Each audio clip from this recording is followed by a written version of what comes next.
Hello friends and welcome to Storytime. My name is Miss Maureen and today we are talking about imaginary friends. But first, let's sing our hello song. When we sing hello, we will make a salute, and when we sing friends, we'll take our two fingers and have them give each other a little hug. Hello friends, hello friends, hello friends, it's time to say hello. So we're talking about imaginary friends today. Do you know what letter imaginary starts with? It makes a I sound. Imaginary. Yes, imaginary starts with the letter I. I is for imaginary. Can you write the letter I in the air using your finger? I for imaginary. If you have a piece of paper and you'd like to try, why don't you try writing the letter I on your piece of paper? Oops. I am writing the letter I.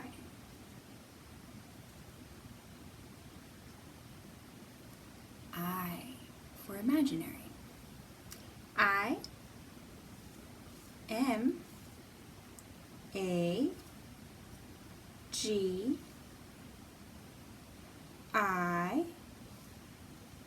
N A R Y. Imaginary. What letter does friend start with? It makes a f sound. Yes, friend starts with F. F is for friend. Let's write the letter F in the air using our finger. F for friend. If you have a piece of paper and you'd like to try, why don't you try writing the letter F on your piece of paper? F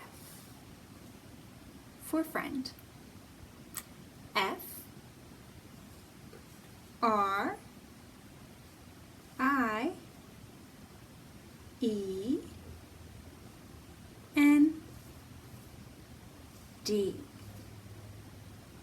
Friend. Do you have an imaginary friend? If so, what's their name? What do they look like? Are they an animal or a person? Are they an object like a truck or a book? Or are they something completely made up, completely imagined? You know, imaginary friends are really great for a lot of reasons. They are a great way to use and improve your imagination and your creativity. They help you with your social skills, they help build your vocabulary, and they help with problem solving. So if you have an imaginary friend, consider yourself lucky.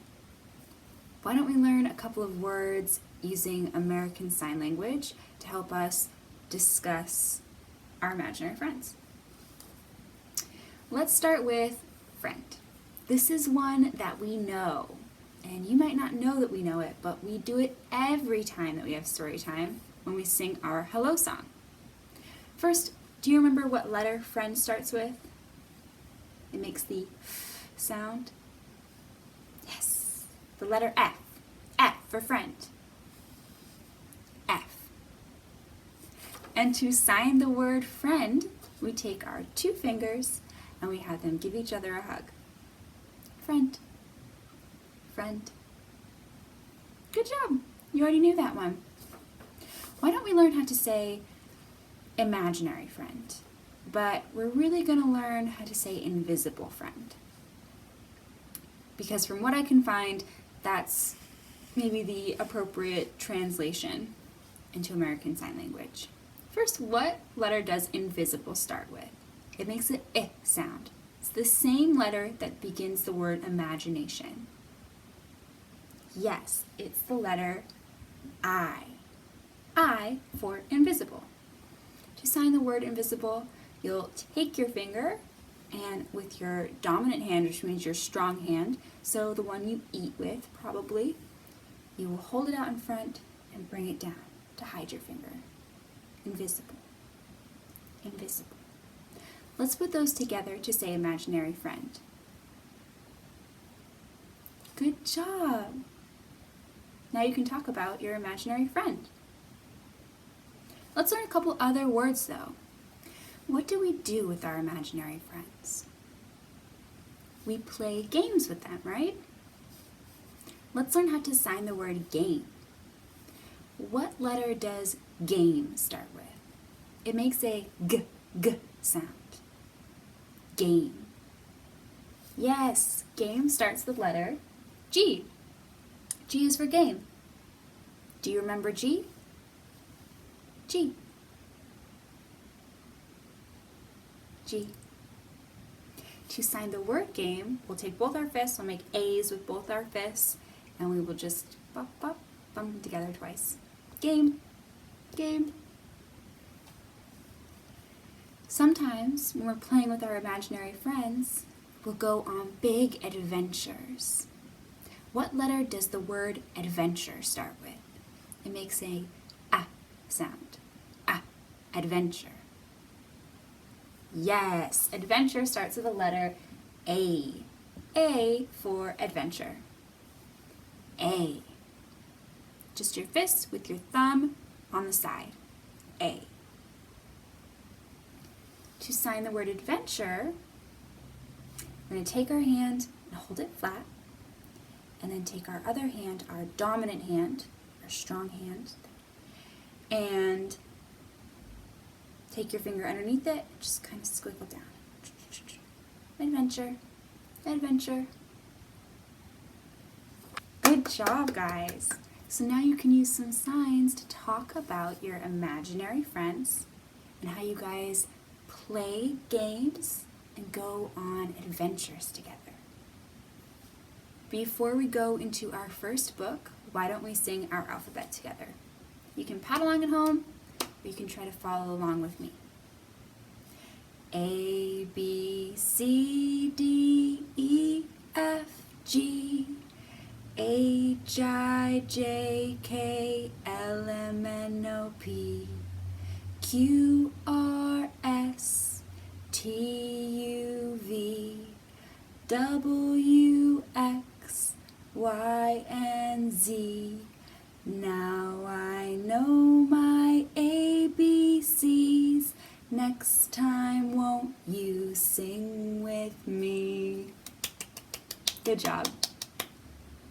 Our first book today is a classic storybook, meaning that it's been read for a long time by a lot of people and beloved by a lot of people. I bet even your parents or your guardians maybe read it when they were a kid, but it's still so good, and it's a really great story about using your imagination and your imaginary friends to help deal with your emotions. This book is called Where the Wild Things Are. Story and pictures are by Maurice Sendak. Where the Wild Things Are.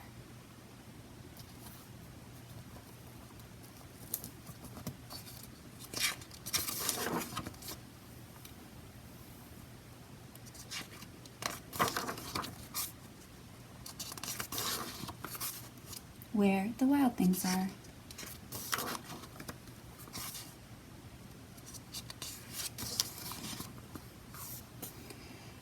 The night Max wore his wolf suit and made mischief of one kind,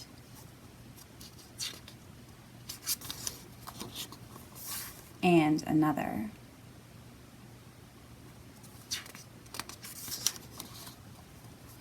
His mother called him Wild Thing, and Max said, "I'll eat you up." So he was sent to bed without eating anything.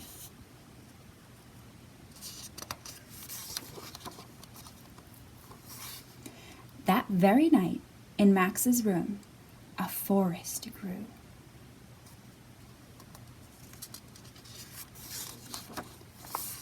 And grew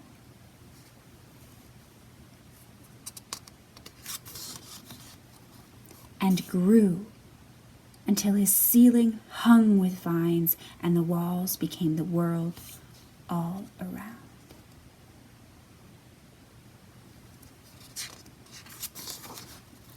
An ocean tumbled by with a private boat for Max, and he sailed off through night and day.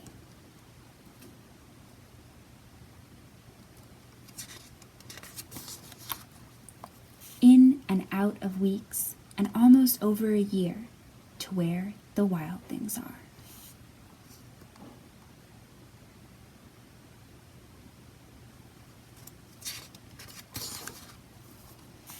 And when he came to the place where the wild things are, they roared their terrible roars, and they gnashed their terrible teeth, and they rolled their terrible eyes, and they showed their terrible claws.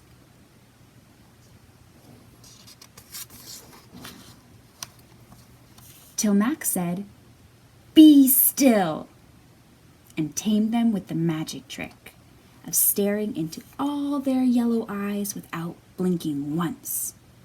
And they were frightened and called him the most wild thing of all.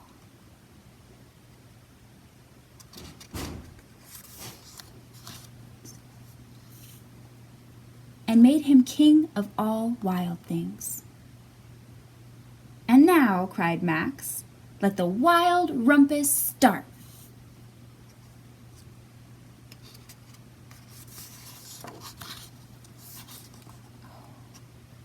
They're howling and dancing. They're swinging from trees.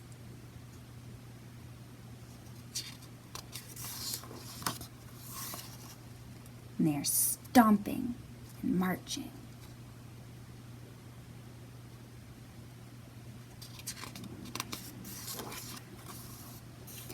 "Now stop," Max said, and sent the wild things off to bed without their supper. And Max, the king of all wild things, was lonely and wanted to be where someone loved him best of all. Then all around, from far away, across the world, he smelled good things to eat. So he gave up on being king of where the wild things are.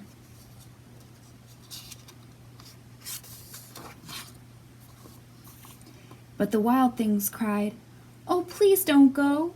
We'll eat you up, we love you so." And Max said, "No." The wild things roared their terrible roars and gnashed their terrible teeth and rolled their terrible eyes and showed their terrible claws. But Max stepped into his private boat and waved goodbye.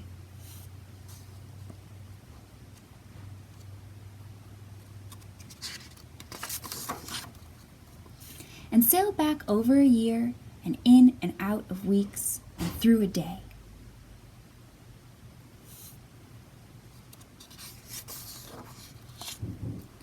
And into the night of his very own room, where he found his supper waiting for him.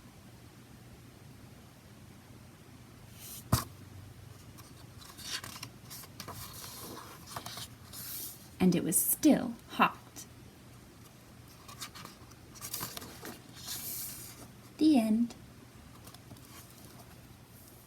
Sometimes our imaginations and our imaginary friends can get a little too wild, but just like Max in the story, we are the ones that are in control of them. And we can always say no, or stop, or go to bed, or go away.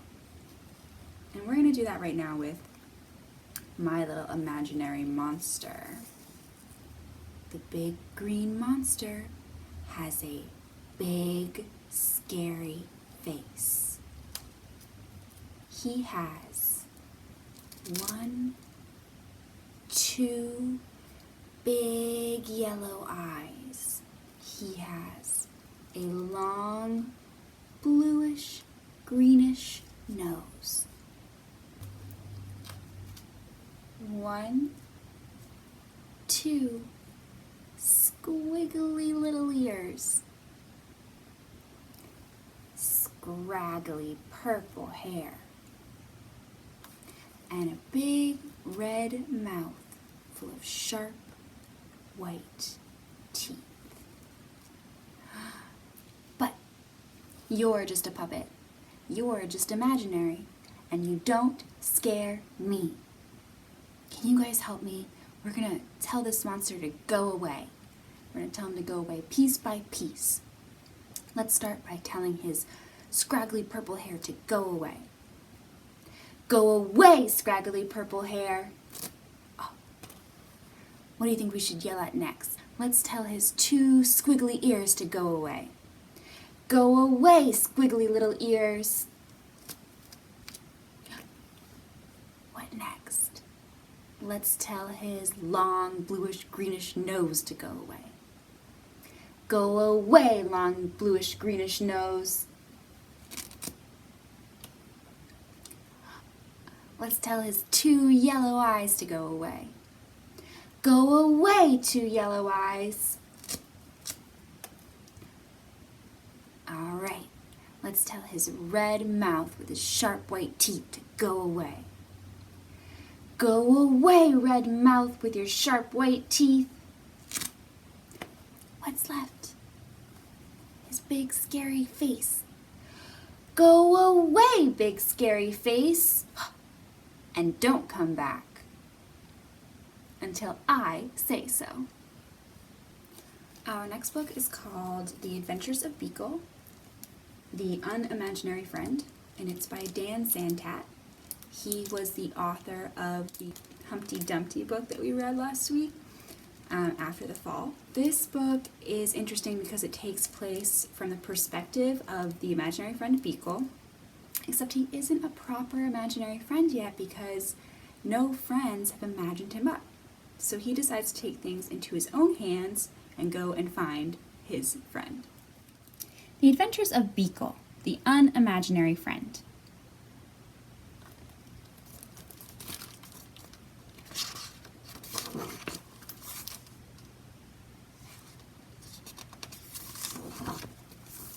Ooh. He was born on an island far away where imaginary friends were created.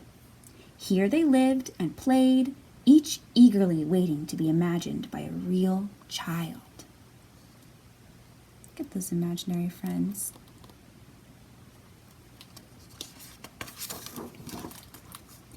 Every night he stood under the stars, hoping for his turn to be picked by a child and given a special name. He waited for many nights.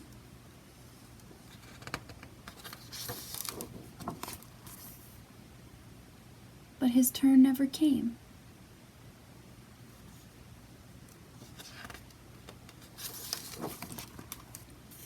His mind filled with thoughts of all the amazing things that were keeping his friend from imagining him. So rather than waiting,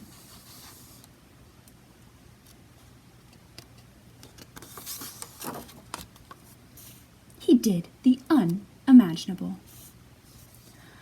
Where's he going?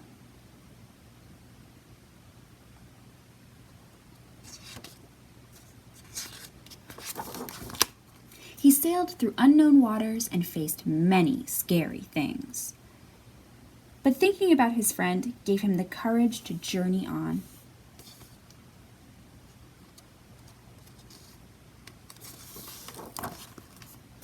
Until he reached the real world.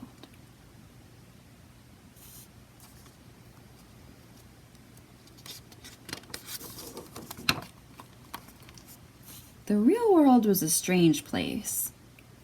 No kids were eating cake. No one stopped to hear the music.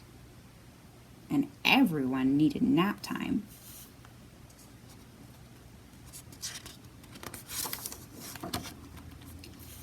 Then he finally saw something familiar. So he followed. He had a good feeling about this place. It's full of imaginary friends. But he looked everywhere, and he could not find his friend.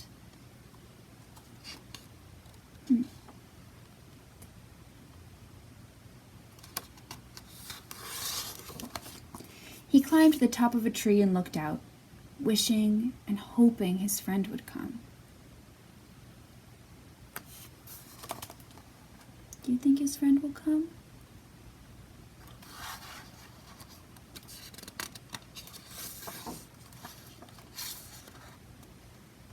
But no one came.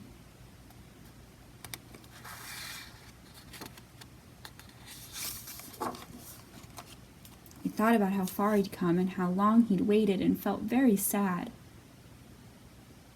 Then he heard a noise below. Hello!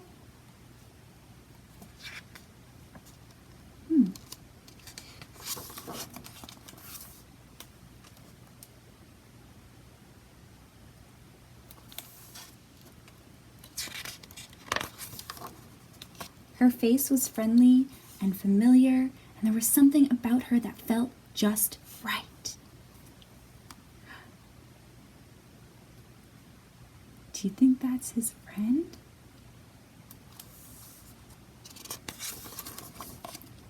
At first they weren't sure what to do. Neither of them had made a friend before. But after a little while, Alice, Beekle, they realized that they were perfect together. I'm Beekle. Hi, Beekle.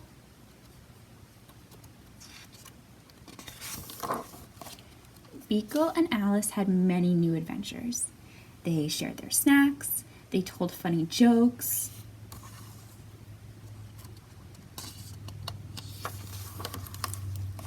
The world began to feel a little less strange.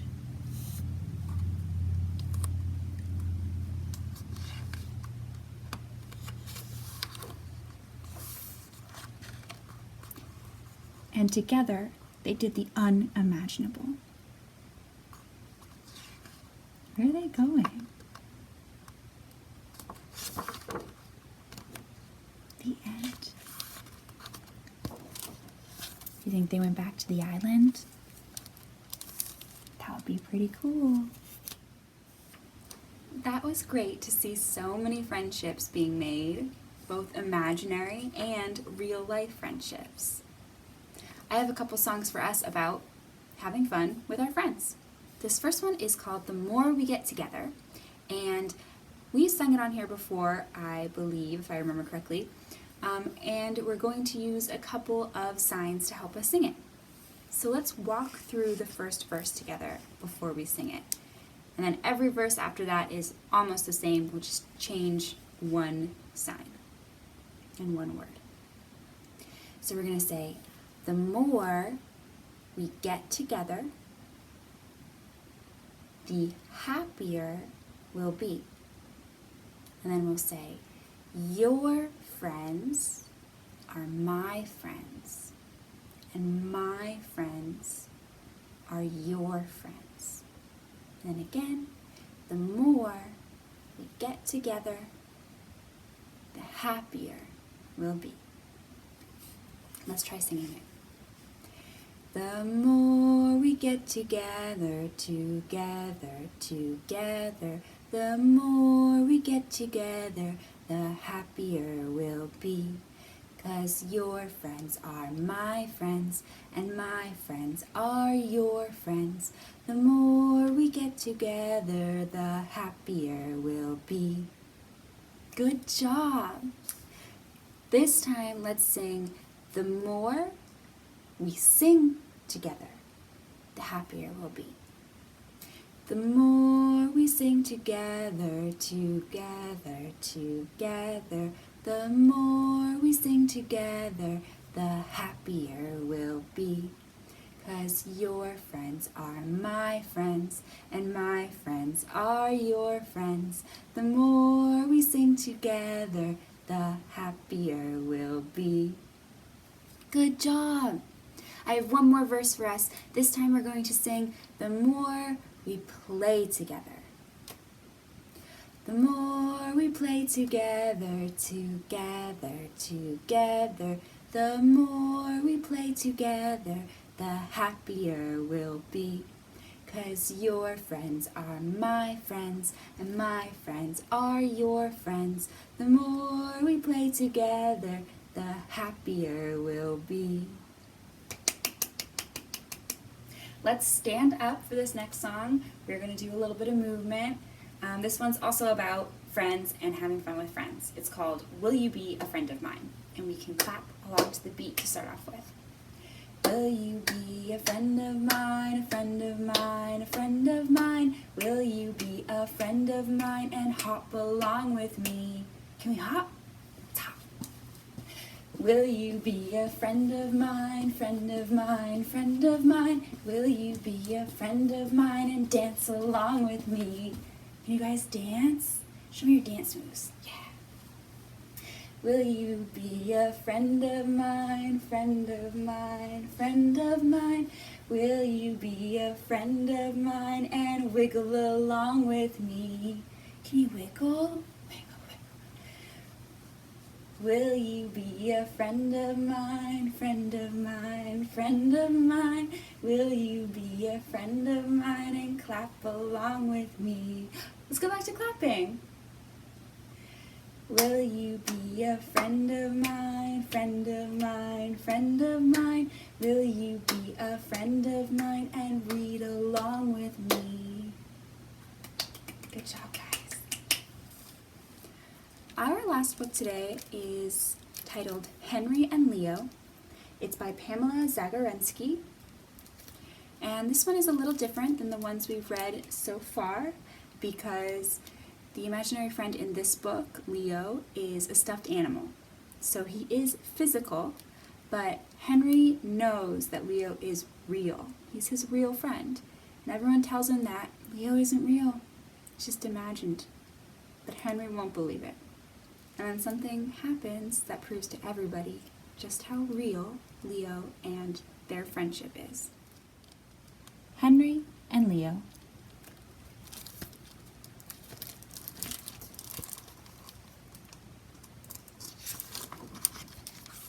Henry and Leo.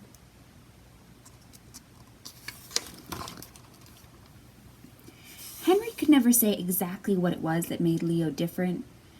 Perhaps it was his glass button eyes, which made him look as if he knew secret things. Or maybe it was his jointed and movable parts. I guess we could never really know what makes one particular toy more special than another, but from the moment Leo was given to Henry on his second birthday, the two were inseparable.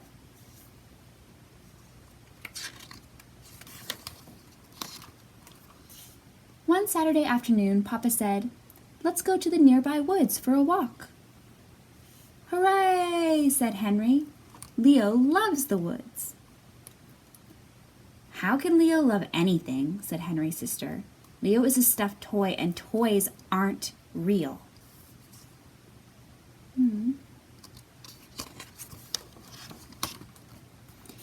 Henry let his sister believe what she wanted, but in his heart he knew differently. As they walked through the nearby woods, Henry could tell that Leo loved hearing the birds and finding the woodland animals as much as he did. Do you spot any woodland animals? Who's hiding in those woods?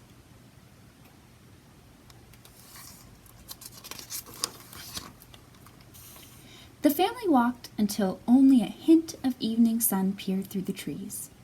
"We'd better start back," said Mama.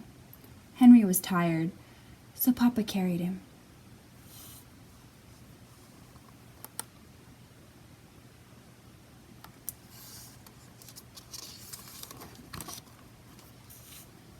When they reached home, Henry woke just as Papa turned out the light. Immediately, Henry realized something was wrong. "Papa, where's Leo?" he asked. Henry and his family searched high and low, inside and out, but Leo was nowhere to be found.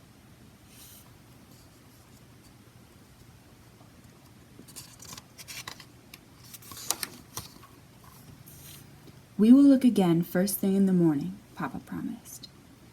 "But Leo will want to come home tonight," said Henry. "We must leave a light on for him." "Leo will be scared," Henry told his mother.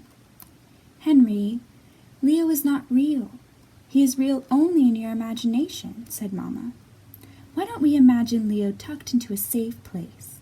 In the morning, we will go back to the nearby woods and find him.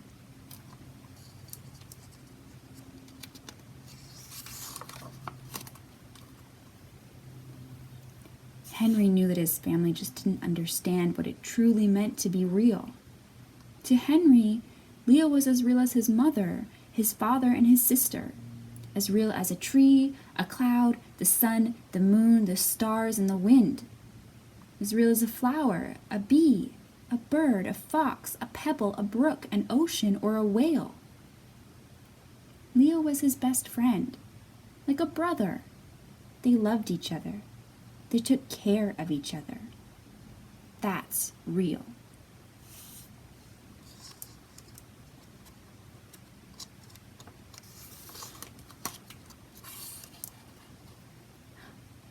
What's happening in the woods?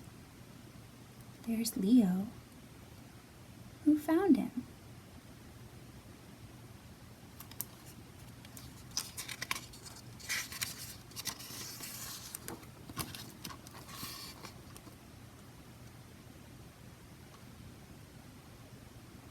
I think Leo is telling the animals that he's lost and showing them where he lives. Do you think they'll help him get home?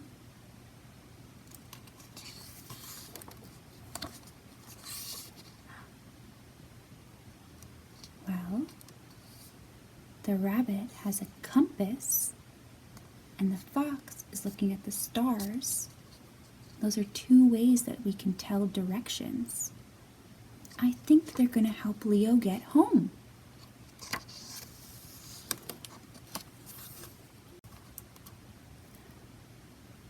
They're going somewhere.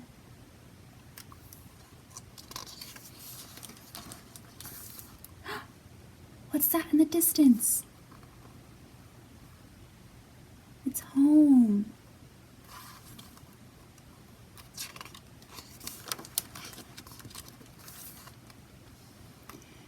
With the first hint of daylight, Papa, Mama, Henry, and his sister once again searched for Leo. At first they saw nothing. Do you see anything? Do you see Leo? Do you see some animals hiding? Maybe watching to see that he gets home safely?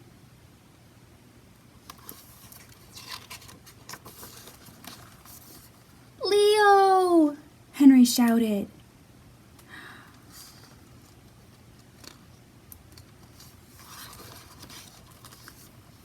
Thank goodness, said Mama. But I looked in that very spot last night, said Henry's sister. That's strange, said Papa. I'm positive I looked there too. You found home, said Henry. I love you, Leo. I love you too, Henry.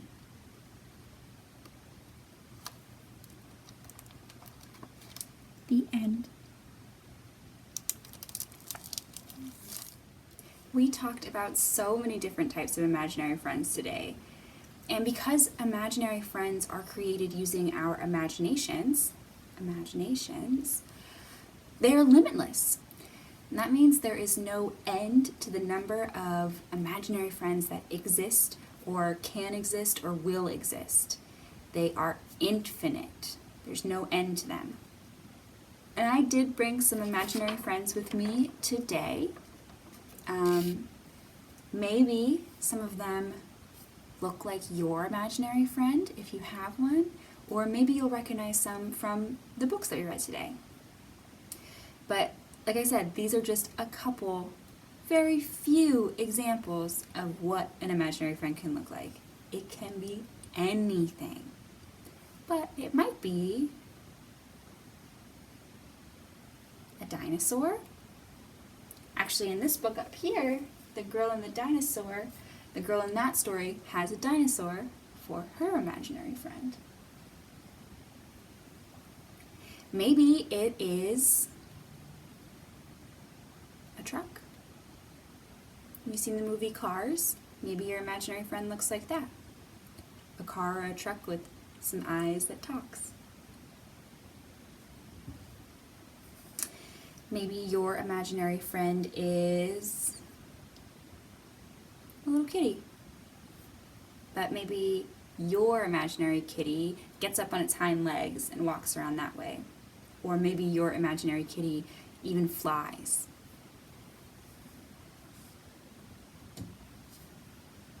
Maybe your imaginary friend is just a friend. A boy or a girl, just a little person. When I was growing up, my imaginary friend was a little girl. Her name was Marianne.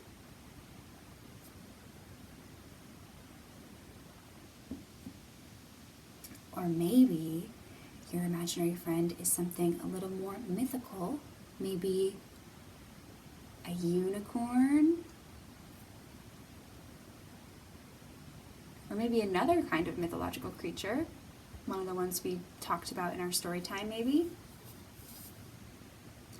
Or maybe it's a creature that we find here on Earth. Like a little lion. Do you recognize this guy? He's like Leo from Henry and Leo. Maybe it's something completely silly that you just totally thought up of in your own mind. Like this silly alien. Maybe it's a little monster.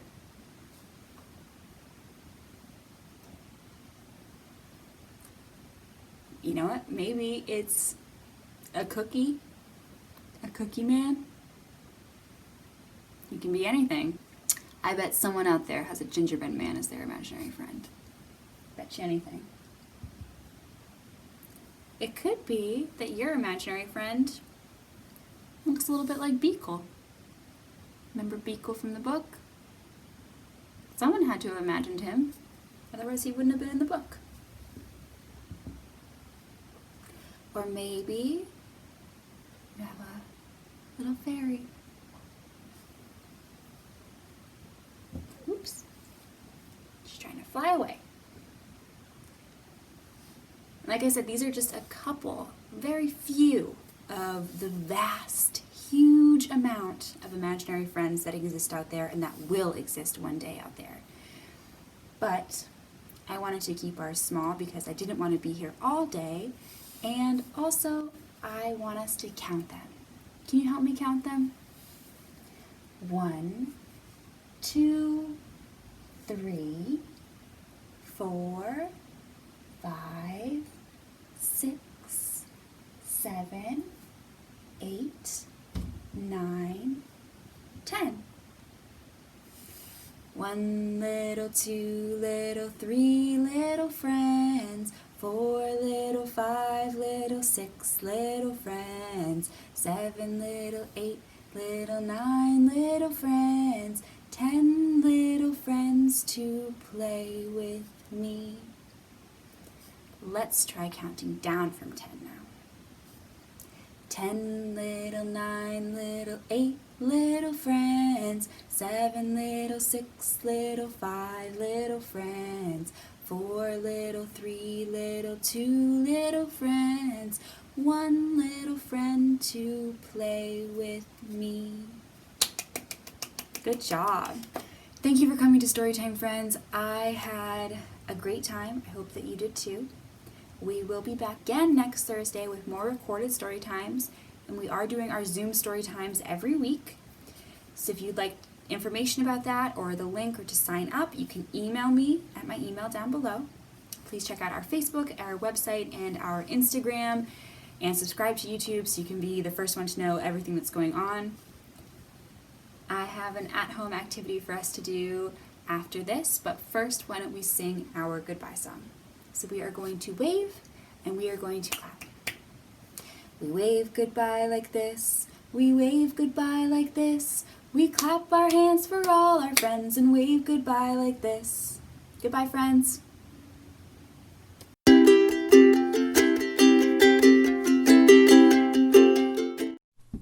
For our craft today, the only thing you really need is Play-Doh And I am going to add a link in the description for a website that guides you through making homemade Play-Doh, if that's something you'd like to try.